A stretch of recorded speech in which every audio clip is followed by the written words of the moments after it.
TV.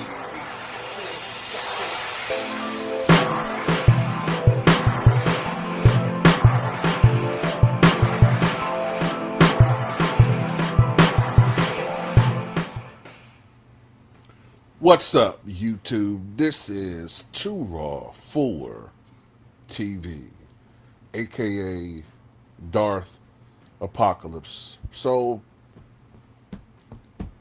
I hate to say, I'm not talking to most of you guys because you guys knew it was coming, most of you all. But to all you naysayers out there, LeBron fans that think we're just so paranoid and we don't know what to talk about, we told you so. We told you how these clowns operate. All this crap about, he just wants to fit in. LeBron has no problem being the third or fourth option. Except we all knew that was bullshit.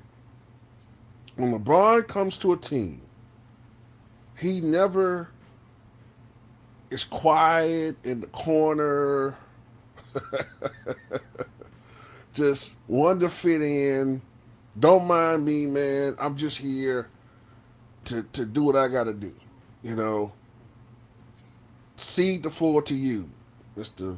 Embiid or Brown. No. He comes into town and just takes over. Like how Urkel took over Family Matters. Remember when Family Matters first started? Those of us OGs who watched that show from the beginning, when they was trying to market that show as like the blue-collar Cosby show. And then Urkel just came in, that character who was supposed to have been a one-off performance. He was supposed to have just been a one performance character, like one episode character. They kept bringing him back. And he took over the goddamn show. They completely reformatted the show so much that fans didn't even call it Family Matters. Fans called it the Steve Urkel Show. The difference is we actually enjoyed watching Jaleel White. Jaleel White was actually a boost to the show, especially the first 4 or 5 seasons. LeBron, on the other hand, has been honestly a disaster to the game itself as far as the purity of the game. But I can go on a tangent about that all fucking day. But let me gloat about something else that we said was going to happen, and it did happen. Now they're targeting Joel Embiid like I told you. Now, Max Kellerman, who sold out to Clutch, is introducing the idea that they should trade Joel Embiid during this season if either he gets hurt or he doesn't perform at the level expected. They need to trade Joel Embiid.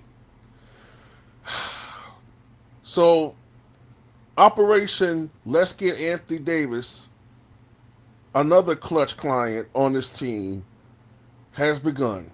Because you have optionality. So basically, you're putting LeBron in a Draymond type of role on that. I don't think they can Sixers keep team. Embiid.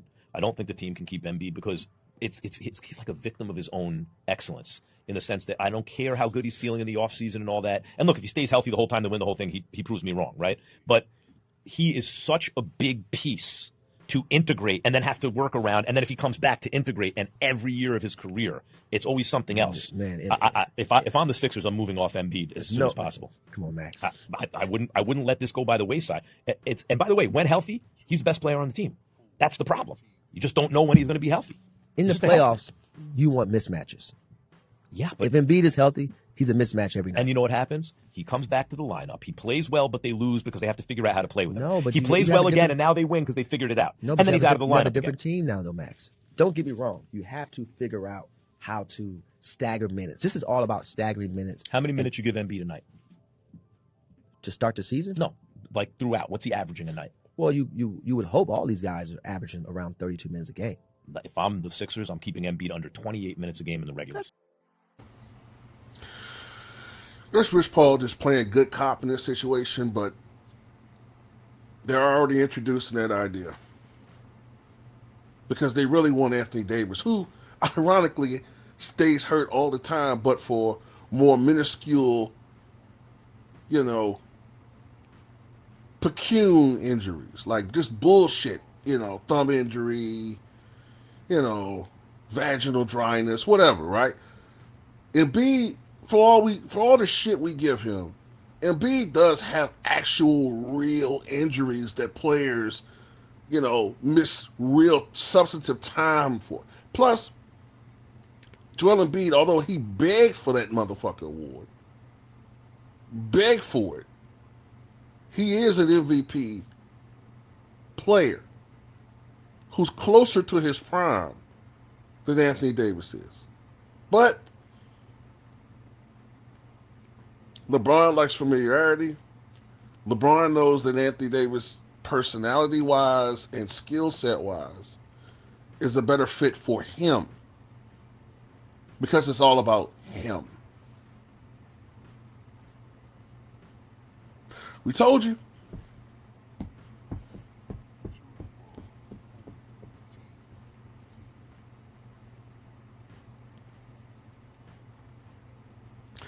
Now, another thing I want to introduce before I go forward, before I end this video, right?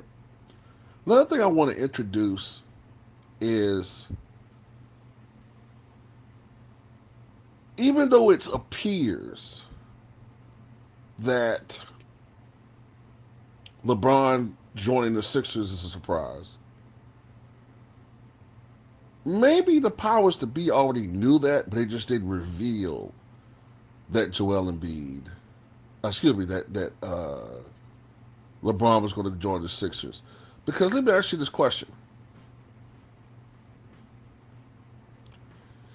Aside from the fact that the media doesn't like Jaylen Brown for obvious reasons, right? Do you think also the slander of Jaylen Brown and lowering his stock is also to brainwash or influence people into thinking that he's more of a glorified role player so that we would all just lower his stock playing with LeBron anyway? I mean, I always think about all these damn different things. Because think about it. Everybody that's playing with this guy, their stock is being lowered and they're going to have to sacrifice.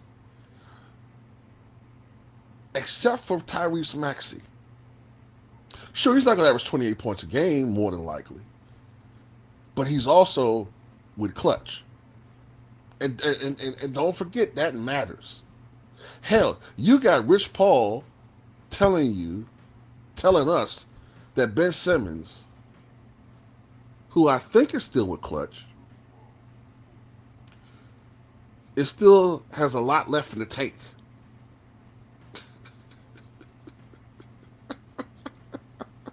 Yeah, the septic tank. He's full of shit. If we think they both full of shit, they think that we stupid enough to believe that bullshit. But yeah, man, this is gonna be a very interesting year for Philly fans, man. I feel for y'all, man.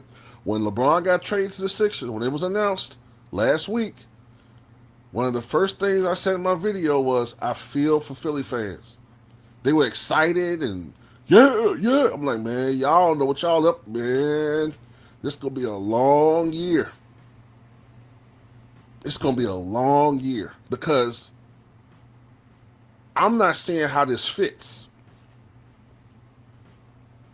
Because for this thing to work, LeBron realistically should play power forward. But he can't. He's not a consistent outside shooter.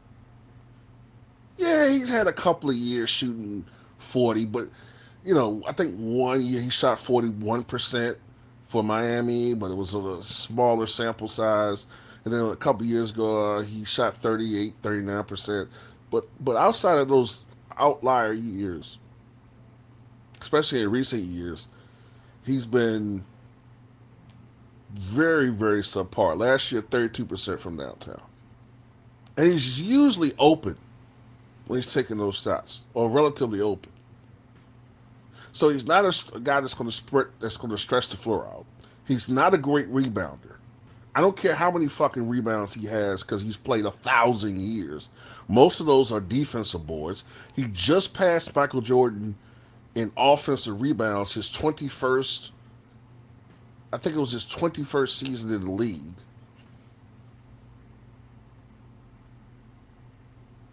He's not a great defender. He still trails Michael Jordan in steals.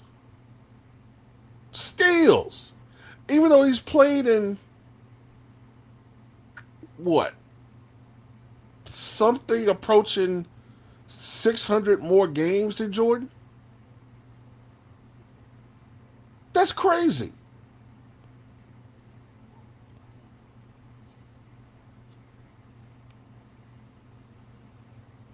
But anyway, that's all I got to say about it, man. Tell me what you guys think.